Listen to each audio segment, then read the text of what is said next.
In the future, alien beings known as mimics have launched a full-scale invasion of Earth, causing millions of deaths. Over 70 countries have formed a united defense force to combat the mimics. After 5 years of conflict, humanity finally scores a minor victory in the Battle of Verdun, thanks in large part to a new invention, the new type of combat armor.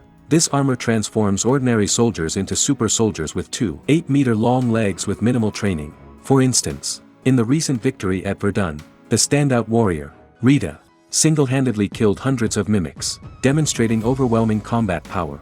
Rita's posters are displayed in streets and alleys, and she is regarded as the new hope for all humankind. With the new mech armor, humanity decides to launch a full-scale counterattack against the mimics. On the eve of the war, William, as the U.S. military media representative, was sent by his superiors to the Joint Defense Headquarters in London to follow the developments of the war. Expecting a routine job of chatting with generals and moving his pen, he was unexpectedly assigned to report from the front line. Although William holds the rank of major, he has no experience in actual combat, his main role being to inspire young people to enlist. However, the general is unmoved, leading William to utter the most impressive line in the meekest tone: "Just a few words from me can recruit millions of soldiers to fight. If we lose the war tomorrow, surely you wouldn't want me to point the finger at you, the commander-in-chief." William is skilled at shifting blame, but unfortunately, he faces a general who is impervious to such tactics. The general knocks him out and sends him to the front line. Upon waking, William finds himself in a recruit base. To avoid becoming cannon fodder, he asks a lieutenant to allow him to call Washington, only to find out the general had already left a note labeling him a deserter. The lieutenant takes William to the dormitory, hands him over to Squad J, and instructs them to beat him if he tries to escape. The next morning, William is forced to follow Squad J into battle, but at that moment, he doesn't even know how to unlock the safety on his weapon. Suddenly, the ship is attacked and about to crash. Jumping seems like certain death, but not jumping guarantees it, so he jumps. Fortunately, William lands successfully on the beach, but others are not so lucky. He barely catches his breath when a nearby comrade is crushed. Moreover, William witnesses Rita die in battle. The mimics, seemingly aware of the humans' battle plans, ambush them, causing catastrophic losses and turning the battlefield into a slaughterhouse. Squad J is quickly annihilated, and William fights desperately against a mimic, dying alongside it. However, after a scream, William wakes up at the base again, faced with the stern lieutenant, the damning note, and his teammates' mockery. Surprised, he realizes everything is repeating, and this confused state continues until he dies again on the battlefield. The third time back at the base, William finally snaps out of it, realizing he's caught in a loop.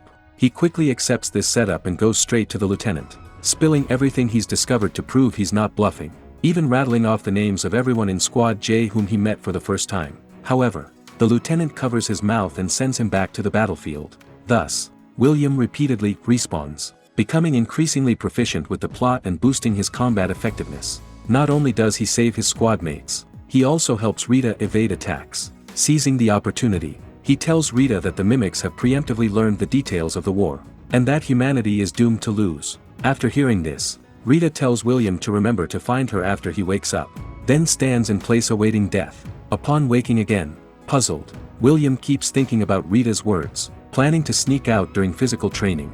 Eventually, William manages to meet Rita, who immediately understands his purpose and reminds him not to reveal his ability to reset time to others, lest he be treated as a specimen for dissection. It turns out that Rita had once, like William, gained the ability to reset time upon dying after coming into contact with the alien's blue blood, which was also the real reason she had won the Battle of Verdun. However, according to her, her abilities disappeared due to certain events. Rita takes William to meet a doctor studying the alien species, who explains that unlike humans, who are independent individuals, the mimics are a collective entity, sharing a brain, which can be simply understood as them sharing a brain. They suffer together. The blue blood mimics are their alpha, one in millions, acting like the central nervous system, commanding other mimics. What's powerful is that once an alpha dies, its higher level omega will turn back time by a day, and the resurrected alpha will then share the collected intelligence with its underlings. This is why it seems as if the mimics know the humans' combat actions, because this day has already been replayed countless times for them. William, having come into contact with alpha's blood, is seen as a mimic bug. He has been misjudged by the omega as an alpha. So now, like an alpha mimic, he can restart the day after death. Based on this information, Rita and others conclude that killing an alpha would restart the day, so it's best not to kill an alpha. The only real way to defeat the mimics is to eliminate the Omega. Rita believes that the mimics intentionally let them win the Battle of Verdun to lure humanity into committing everything to this war and then annihilate their forces in one fell swoop. Of course, these are all deductions. No one has ever seen the so-called Omega, although Rita once had a dreamlike vision of the Omega when she had the Alpha abilities. After all, fixing bugs is also a task for the mimics. Now, William, this new bug, is humanity's only hope for victory.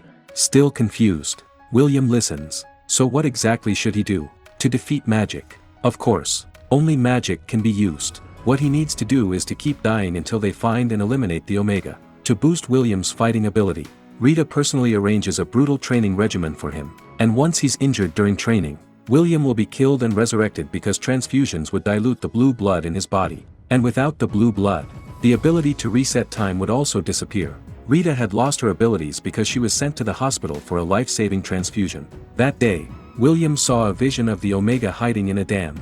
Based on William's description and the German markings on the dam, the doctor finally confirms that the Omega's hiding place is the German Narala Dam. So the next steps are clear: break out of the beach, reach the dam, and kill the Omega. It sounds like just 3 steps, but the combat power of the alien creatures is too formidable. Rita has to complete the mission with William, although William can resurrect indefinitely. For Rita, every day is a new day. Fortunately, perseverance pays off, and after numerous failures, the two finally find a chance to break out of the battlefield. They find a car and plan to drive to their destination. But halfway there, the car runs out of gas. The two continue on foot and soon arrive at a farmstead, where they discover a helicopter in the backyard. After searching, they can't find the keys to the helicopter. William advises Rita not to rush and suggests staying overnight to heal and search for the keys. He then easily finds some coffee and brews a cup for Rita, adding 3 spoons of sugar, which is just how Rita likes it. Rita immediately realizes that this is not their first time here, her battle-driven mind not wanting to waste a minute, forcing William to hand over the keys. This is indeed not their first time reaching this checkpoint, so William is more familiar with what happens next than ever. As soon as Rita starts the helicopter, it will attract nearby alien creatures, and then Rita will die. William has tried countless times, and not once has he been able to change this outcome. He still has a choice, not to save Rita and go kill the Omega alone, but as long as the Omega dies, time cannot be restarted, and then Rita would truly die here forever. After countless battles side by side, sharing life and death, William has deeply fallen in love with Rita. At this moment, he would rather he had never met Rita, but William's words do not convince Rita. This is her mission, and she is willing to stake her life on it. The propeller starts, the mimics arrive as expected, and William picks up a weapon and fights desperately, successfully killing a mimic. But Rita still dies. Then William is also killed by the swarming mimics. When he wakes up again, William is physically and emotionally exhausted. The moment he sees Rita, he suddenly changes his mind. Since he can't save Rita, he might as well not involve her from the start. This time, William decides to fight alone. Once again parachuting into the battlefield, he seems like a different person, no longer wasting energy saving his squad mates but focusing solely on the final kill. After killing the mimics attacking him, William finally flies a helicopter over the mountains to the dam. However, he doesn't find the Omega in the visions here, but instead, the Alpha that has been lying in wait attacks him. Strangely, the Alpha, having the upper hand, not only does not kill William but also prevents him from committing suicide. It just keeps cutting William, making him bleed profusely. At this moment, William realizes that the vision is a trap carefully woven by the Omega, all to take back his ability to reset time. Fortunately, William realizes the mimic's conspiracy in time, and he drowns himself in a water pipe. After waking up, William finds Rita and the doctor again to discuss strategies. And luckily, the doctor had a backup plan. He had once invented a converter that, if placed inside a living Alpha, could intercept the signal band of communication between the Alpha and the Omega, locating the Omega's lair. However, this converter is still in the hands of the general at the Joint Defense Headquarters. In a blink, William and Rita arrive at the headquarters building, and William instructs Rita to follow his lead. When to turn, when to go straight, he knows it all by heart. Obviously, they've been to the general's office more than once. William lays out his absurd experiences and the human defeat, emphasizing that the only thing that can save humanity is the converter. To prove that everything has been played out countless times, William accurately predicts the content of a subordinate reporting to the general. However, the general has also regarded them as madmen countless times. Just as Rita is about to draw her gun and forcefully take it, the general actually hands over the converter willingly. so smoothly, William is somewhat at a loss.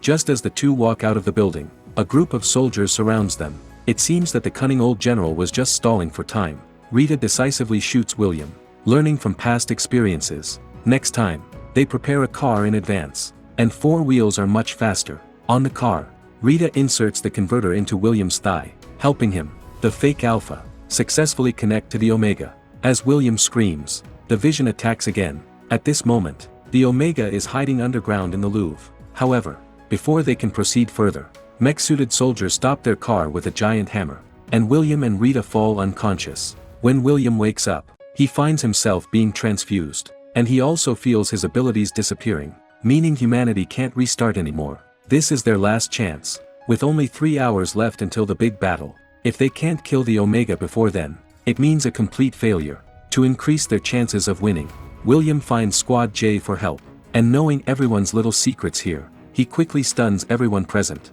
But going into battle is not a joke, and some people still don't trust this new recruit they've known for less than a day. At a critical moment, Rita personally steps forward, eliminating everyone's doubts. Everyone drives a spaceship to Paris overnight, but the mimics are already prepared. Under fierce artillery fire, the group can only parachute out early to escape, and the spaceship crashes. However, they are still a distance from the Louvre. With limited options, William has to drive the damaged spaceship as a car.